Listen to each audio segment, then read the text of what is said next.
Well, since I'm here and we replaced the leaking compressor on this Subaru, thought I'd show you internals while I have this thing on the vacuum pump.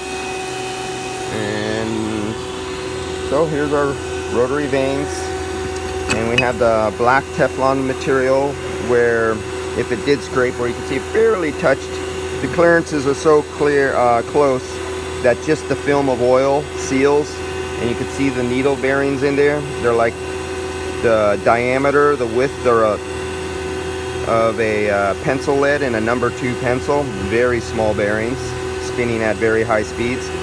There's your one-way check valve, that little goldish brass looking. If you blow and suck inside this thing, it'll suck in one direction and blow in the other. It'll seal in the other direction.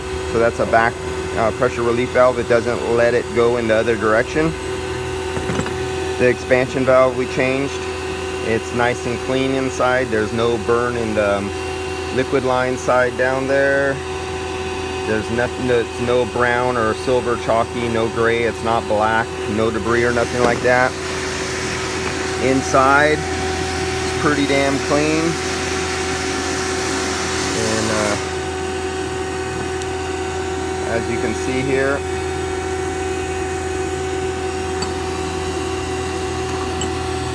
you can see the vane come out.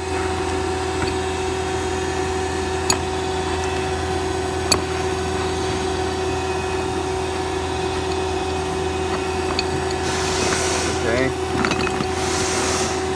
just give you kind of a idea of what's going on inside. No pistons, and their little, the blow off pressure valve relief, I took that out, and this is where the blow off valve goes, and that goes in there.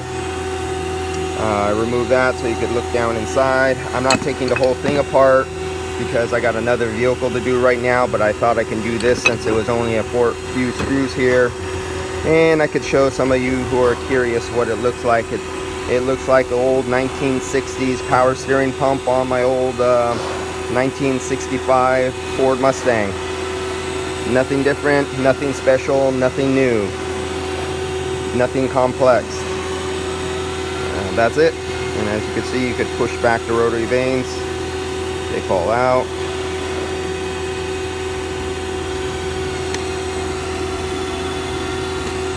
Alright guys, just a short video to let those who never opened up one see what's inside. Now I have a dirty, oily hand.